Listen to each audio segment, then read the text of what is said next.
15ই April 2025 এক এমন দিন যা হয়তো দক্ষিণ এশিয়ার কূটনৈতিক ইতিহাসে এক নতুন অধ্যায়ের সূচনা করল। এই দিন বাংলাদেশে চট্টগ্রাম বন্দরে এসে ভিড়ল রাশিয়ার 3টি শক্তিশালী যুদ্ধজাহাজ। আগুনের মতো ছড়িয়ে পড়ল খবরটা। কেন হঠাৎ রাশিয়া বাংলাদেশের বুকে? এটা কি শুধুই এক সামরিক মহড়া, নাকি এর আড়ালে লুকিয়ে আছে আন্তর্জাতিক রাজনীতির ভয়ঙ্কর এক চাল? অনেকেই ভাবছেন এত বড় ঘটনা ভারত জানত না। অসম্ভব। রাশিয়া আর ভারতের সম্পর্ক তো অনেক পুরনো, শক্ত ভিদের ওপর দাঁড়িয়ে আছে। এমনকি এই সময় ভারতের আন্তর্জাতিক পরিচিতি এমন এক পর্যায়ে পৌঁছেছে যেখানে দক্ষিণ এশিয়া যে কোনো বড় পদক্ষেপে তাদের অনুমতি বা অন্তত পক্ষে জ্ঞাত থাকা স্বাভাবিক। তাহলে কি ভারতই এই ঘটনার ছায়া পরিচালক? আরও রহস্যময় বিষয় হচ্ছে, মাত্র 5 দিন আগেই বাংলাদেশের সেনাপ্রধান রাশিয়া সফর করে ফিরলেন। 4 দিনের সেই সফরের পরপরই রাশিয়ার যুদ্ধজাহাজ এসে হাজির। এতটা মিল কাকতালীয় হতে পারে না। এটি যেন এক নিখুঁত পরিকল্পনার ফল, যার মাধ্যমে রাশিয়া তার উপস্থিতি জানান দিল দক্ষিণ এশিয়ার কৌশলগত কেন্দ্রবিন্দুতে। এখানেই শেষ নয়। এই মুহূর্তে গোটা বিশ্ব জানে চীন ও আমেরিকার মধ্যে এক ভয়াবহ ছায়াযুদ্ধ চলছে। তারা উভয়ই চাইছে দক্ষিণ এশিয়ায় প্রভাব বিস্তার করতে।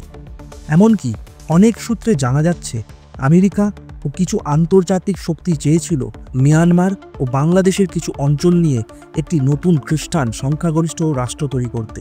সেই নতুন রাষ্ট্র থেকে তারা একযোগে নজরদারি চালাতে পারত ভারত, বাংলাদেশ, চীন এবং মায়ানমারের উপর। এটা হুবহু সেই পরিকল্পনার মতো, যেমন মধ্যপ্রাচ্যে আমেরিকা ইসরায়েলকে ব্যবহার করে গোটা অঞ্চল নিয়ন্ত্রণে রেখেছে। কিন্তু ভারত চুপ করে বসে নেই। তারা এই সম্ভাব্য বিপদ আগেই টের পেয়েছে। তাই শিলিগুড়ি করিডোরে গড়ে তুলেছে অগ্রসর সামরিক প্রস্তুতি। আকাশ, ব্রহ্মোস, S-400 যুদ্ধ ট্যাঙ্ক সবকিছু সাজিয়ে রেখেছে যেন কেউ যদি এগিয়ে আসে এক চাপে থেতলে দেওয়া যায়। চীনকে দূরে রাখতে এবং আমেরিকার থাবা প্রতিহত করতে ভারত চাইছে বাংলাদেশ যেন রাশিয়ার সঙ্গে সামরিকভাবে যুক্ত হয়, যাতে চীনকে না ডাকতে হয়। এখানে রাশিয়ার ভূমিকা অত্যন্ত কৌশলী। তারা সরাসরি ভারতের হয়ে কিছু না করে বাংলাদেশকে সামরিক সহায়তা দেওয়ার নাম করে প্রবেশ করেছে, যেন বিশ্ব মেনে নেয় আর ভারতও খুশি হয়ে থাকে। রাশিয়া এখন চায় দক্ষিণ এশিয়ায় তার প্রভাব বাড়াতে, কারণ চীন ও আমেরিকা দুই দেশই ইতিমধ্যে প্রচণ্ড আগ্রাসী হয়ে উঠেছে এই অঞ্চলে। এই ঘটনাগুলো আলাদা করে দেখলে তেমন কিছু মনে নাও হতে পারে, কিন্তু সব কিছু একসাথে চিন্তা করলে পরিষ্কার বোঝা যায় এটা একটি আন্তর্জাতিক ষড়যন্ত্রে মোড়া গ্র্যান্ড স্ট্র্যাটেজিক গেম।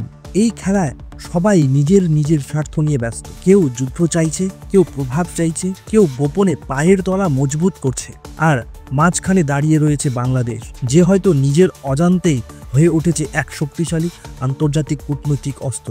এই নাটকের শেষ কোথায় তা এখনই বলা যায় না, তবে এটুকু নিশ্চিত, এই খেলার পেছনে যে অদৃশ্য চালগুলো চালছে তা বুঝতে হলে আমাদের চোখ খোলা রাখতে হবে। এটা আর কেবল সংবাদ নয়, এটা ইতিহাসের এক উত্তাল অধ্যায়, যার প্রত্যেকটা ধাপে জড়িয়ে রয়েছে সাম্রাজ্যবাদ, কূটনীতি, সামরিক কৌশল আর অসমাপ্ত প্রতিশোধের আগুন। আপনি কি মনে করেন এই ঘটনাগুলো কেবল সামরিক সহযোগিতা, নাকি এটি আরও গভীর কোনো ষড়যন্ত্রের অংশ? ধন্যবাদ। এই ভিডিওটি ভালো লাগলে অবশ্যই এটি লাইক দিন, শেয়ার করুন এবং কমেন্টের মাধ্যমে আপনার মতামত জানাতে ভুলবেন না।